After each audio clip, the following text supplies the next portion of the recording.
आम का व्यापारी। एक बार की बात है, एक छोटे से गांव में कुंडैया और कोटैया नाम के दो दोस्त रहते थे।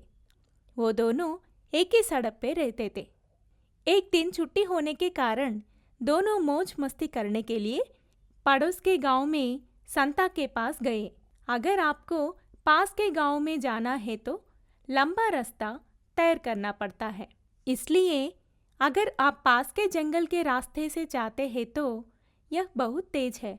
उन्होंने जंगल के रास्ते से अपनी यात्रा शुरू की, लेकिन अचानक कहीं से चीखें सुनाई दी और दोनों एक दूसरे को डर से देखने लगे। कुंडैया, वो चीखे क्या है? मुझे क्या पता, मैं आपके पास ही तो हूँ। आप रोज जंगल में काम करते हैं, क्या आप इस जंगल के बारे में नहीं जानते?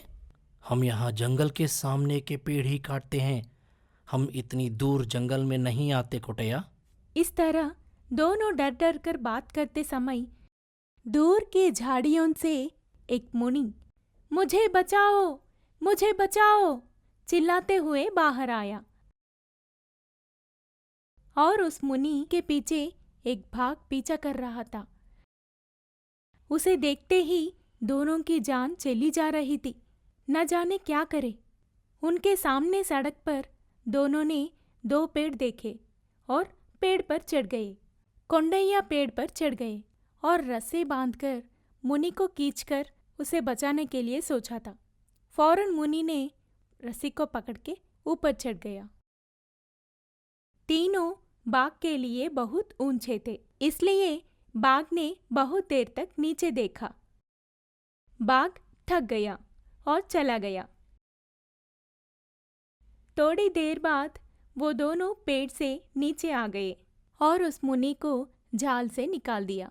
जब मुनि ने आप दोनों समय पर आकर हमारी मदद करें, मैं तुम्हारा कर्ज कैसे चुकाऊं? दरअसल हम जान बचाने के लिए ऊपर चढ़ गए और गलती से वही रस्सी से टकरा गए और उस भाग के चुगल से भागने में सफल रहे और हमने बस इतना ही किया। जो भी हुआ, आज आप दोनों ने मेरी जान बचाई, आपको मैं वरदान दूंगा। जब मुनि ने कहा कि मैं वरदान दूंगा, तो कोटैया खुशी खुशी मन ही मन सोच रहा था कि क्या वरदान मांगूं।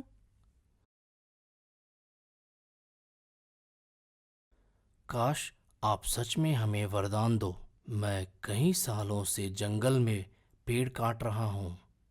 जिंदगी बिताने के लिए मैंने अपने दोनों हाथों से सैकड़ों पेड़ काट दिए। मुझे वह काम पसंद नहीं, बल्कि अपने भूखे पेट के लिए एक पेड़ का नित्य सेवा करने का उपहार दे, ताकि कुछ पाप मिट जाएंगे। तथास्तु, मनोवांछ फल सिद्धिरस्तु। कौंडैया का इच्छा सुनकर कोटैया सोच रहा था कि कौंडैया पागल है कि वैसे वाला इच्छा पूरा करने के लिए मुनि को पूछ रहे हैं। सोचकर मुनि को प्रणाम किया। स्वामी, मैं हर दिन सोने के आभूषण बनाता हूँ, लेकिन उनमें से एक भी मेरा नहीं है। कृपा है आपकी, मेरी अलमारी पूरी सोने के गहने से भरे। कहता है कि वह संतुष्ट हो जाएगा। तथास्तु, आपको आशीर्वाद देता हूँ। मुनि वहां से अपने अपने रास्ते चले जाते हैं। जब कौंडैया और कोटैया घर जा रहे थे, कुंडैया, पागल हो क्या? मुनि से पेड़ पौधे मांग रहे हो? क्या हुआ, सही तो है। हम प्रकृति की पूजा करें तो प्रकृति भी हमारी पूजा करती है। तुम पागल हो, तुम्हें जिंदगी जीना नहीं आता।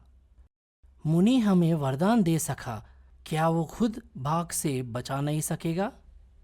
कुंडैया, क्या हमारा वरदान सच होगा? जो होगा भला होगा। चलो अब घर चले। घर पहुंचने पर कौंडैया के घर के सामने एक बड़ा आम का पेड़ था। कौंडैया ये देखकर हैराना हो गया। खुशी खुशी एक बाल्टी पानी लाता है और उसमें डालता है। जब कोटैया ने देखा तो उसका घर बीरवा के गहनों से भरा हुआ था। लेकिन मैं इस पूरे गांव में सबसे बड़ा हूँ, यह सोचकर कि करोड़पति खर्म हो गया है। घर पहुँचे तो देखा कि बीरवा गहनों से भरा हुआ था। कोटैया ने ये सोचकर अफसोस हुआ कि घर में एक छोटा सा ही बीरवा है, बड़ा वाला बीरवा होना था, नहीं तो बीरवा के बिना पूरा घर गहनों से भरा हो। कुछ दिनों के बाद कोटैया ने घर के कुछ गहनों बेच दिया और पैसे खर्च कर दिया। जीविका समय गुजरता गया। कुछ साल पहले सूखा पड़ा था।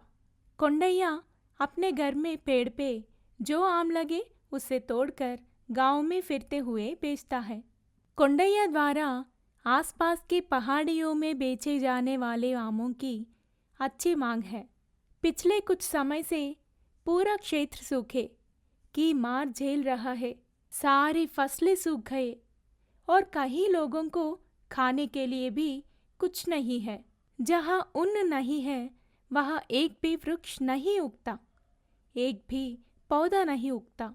लेकिन कोंडैया के घर के पेड़ पर कई आम लगे हुए थे।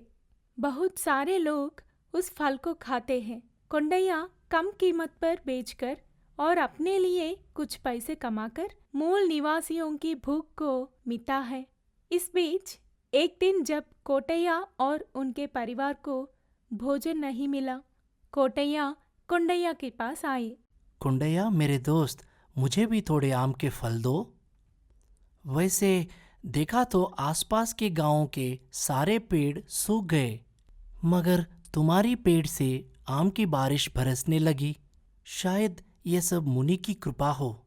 अगर यही मौका मुझे मिला तो हर एक फल को दुगने दाम पर बेचूंगा। मगर तुम तो भोले हो और मौके का फायदा नहीं ले रहे हो और सस्ते में बेच रहे हो। तो कोंडैया ने कोटैया को बुद्धि देने के लिए, ये लो कोटैया, आम के फल ले लो, इसके बदले में मुझे एक सोने का गहना दो। क्या इन फलों के लिए सोने के गहना? तुम तो बहुत सस्ते में बेचने वाले थे। तुमने ही तो मुझे जीना सिखाया। तुम्हें फल चाहिए तो ले लो, वरना वहां रख दो। कोटैया ने कहा कि भले ही मैं अपना गड्ढा खोद रहा था, लेकिन मैंने उसे एक सोने का टुकड़ा और आम की एक टोकरी के साथ सोने के गहने और आम दे, फल जरूर ले। जैसे जैसे दिन बीतते गए, यह तीव्र था। कोंडैया द्वारा बेचे जाने वाले आमों के अलावा और कुछ नहीं है। वे उनके साथ अगल बगल की गलियों में अपना जीवन बिता रहे हैं। कोटैया की स्थिति और विकट हो गई। उसने सारे आभूषण कोंडैया को दे दिया। कोंडैया के पास आ गए क्योंकि गहने नहीं थे। कुंडैया, मुझे थोड़े आम के फल उधार में दो। मेरे पास पैसे जब आएंगे वापस करूँगा। क्या कोटैया, तुम्हारा सोना तुम्हारा भूख मिटा नहीं सका?